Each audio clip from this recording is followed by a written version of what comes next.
अस्सलाम वालेकुम दोस्तों, क्या हाल चाल है। क्या प्रोबेशन पीरियड के दौरान अगर आप काम नहीं करना चाहते अपने स्पॉन्सर और बाप के साथ, मालिक के साथ, तो जो हायरिंग कॉस्ट है आपको हायर करने की, उसमें वीज़ा है, मेडिकल है या हायरिंग से रिलेटेड बाकी कोई खर्चात हैं, तो क्या आप वो मालिक को वापस करने के अहल हैं या नहीं हैं। तो ओमान लेबर लॉ के आर्टिकल के भी आपको बताते हैं नंबर। उनके मुताबिक प्रोबेशन पीरियड के दौरान जो है आप कानूनी तौर पे देने के पाबंद नहीं है कि जी आपकी जो हायरिंग कॉस्ट है वो आप अपने मालिक को दें। ठीक है जी।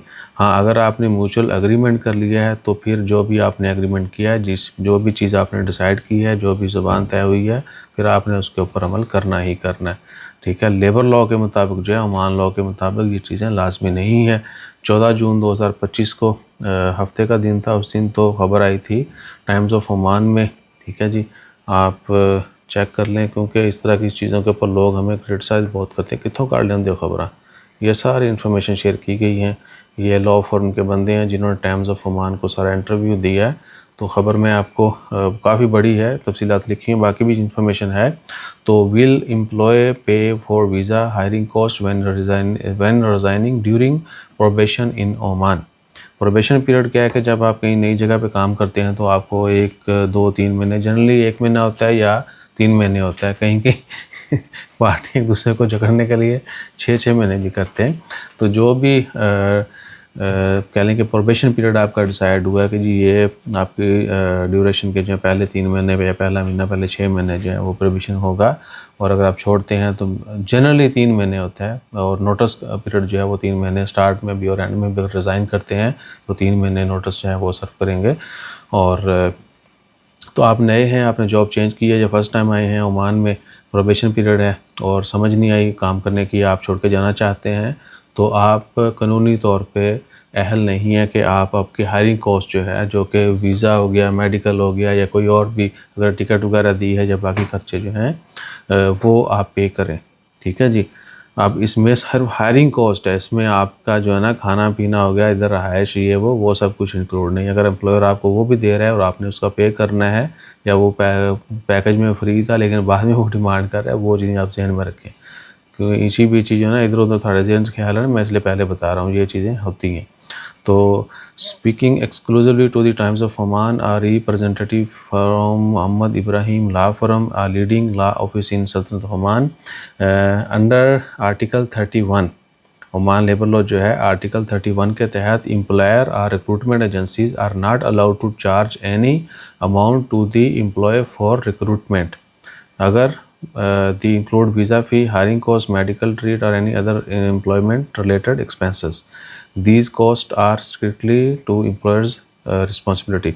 When it come to probation period, Article 37 of the labor law allow either the employer or the employee to terminate the employment contract during probation if it is found that it is unsuitable to continue the employment. यानी अगर कोई नागुज़ीर ऐसा मरहला आ गया है कि एक दूसरे के साथ पार्टी जो है वो नहीं चल सकती, तो ही जो है वो प्रोबेशन पीरियड के दौरान जो है वो बंदा काम से छुट्टी करेगा, उसका ख़त्म, और फिर वो पे नहीं कर सकता। अगर कोई लोचा वोचा करता है, यानी मैं कहीं जॉब के लिए जाता हूँ और मैं वहाँ पे कोई खिलवाड़ कर देता हूँ, तो फिर जो है ना मेरे ऊपर खिलवाड़ का भी होना है और हायरिंग कॉस्ट भी होनी है। ये जहन में रखें। अगर कोई मसला होता है ना बंदे की तरफ से, अगर एम्प्लॉयर की जानिब से कह लें कि कुछ मसला है, वो आपको बी मेल करे, तो भी आप जो है इसके ख़िलाफ़ जो है केस कर सकते हैं कि जी हमें जो ऐसे एक तो ख़ुद निकाल रहे हैं, ख़ुद से जो है वो ये कर रहे हैं। अगर आपको सूट नहीं कर रहे, आप छोड़ के जा सकते हैं।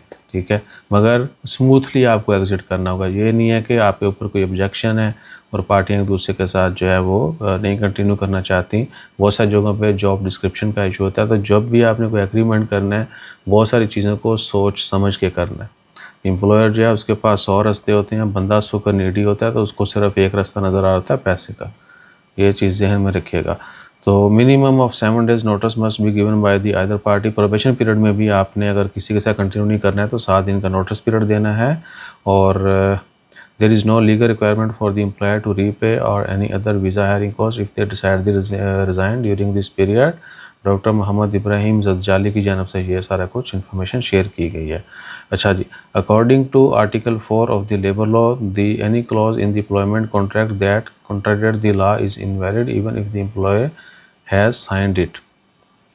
अगर आपने, जो मैंने पहले बात की है, यानी आखिरी बात मैंने पहले कर देता हूँ हमेशा, अगर आपने कोई म्यूचुअल अंडरस्टैंडिंग है आपकी, आपने एग्रीमेंट साइन किया हुआ है आपकी हायरिंग के वक्त, और उसमें जो है कुछ चीज़ ऐसी आपने साइन किया जो लॉ के थोड़ा डिफरेंट है, लॉ में डिफरेंट है, इधर डिफरेंट है, तो आपने जो लिखा है पहले वो अप्लाई होना है। ये ज़हन नशीन कर लीजिएगा।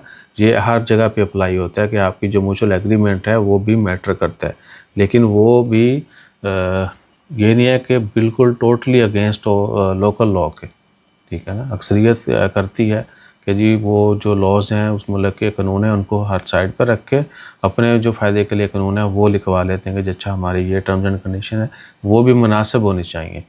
So that's all. बाकी क्या है कि हमेशा थोड़ा सोच समझ के अपना कॉन्ट्रैक्ट भी साइन किया करें, और दीगर इन्फॉर्मेशन जो है वो इधर उधर से चेक कर लिया करें। ओमान लेबर लॉ लेटेस्ट जो है वो तो पब्लिक शायद मिल जाएगा कहीं ना कहीं से, मैं भी कहीं लेके पोस्ट कर दूंगा, पुराने वाला तो ऑनलाइन पड़ा है। आप गूगल से बहुत चीज़ें मिल जाती हैं, आप क्यों नहीं गूगल करते। टिकटॉक से थानू सारा पता है किनू किन्ने फॉलो आए देने, किनू किन्ने, और और मेरे चीकू टिकटॉक से फॉलो वजन तो उन्होंने काम चेक ले, ठीक है। तो क्या क्या बाकी सब पता है, लेकिन गूगल पे जाके कुछ सही चीज़ नहीं सर्च करते। नेरे वाली चीज़ें तो सारे देख दे, अच्छी चीज़ें भी देखा करें, और थोड़ा अपना ख्याल रखें। थोड़ा सा ख्याल आपका जो है ना, थोड़ी सी शुरू की मेहनत जो है आपको बाद के बड़े बड़े मसाइल से बचा सकती है। बहरहाल दुआ में याद रखिएगा, like share subscribe follow comment किया करें। वॉइस मैसेज वॉइस शो का हम रिप्लाई नहीं करते। जज़ाकल्लाह, अल्लाह हाफ़िज़।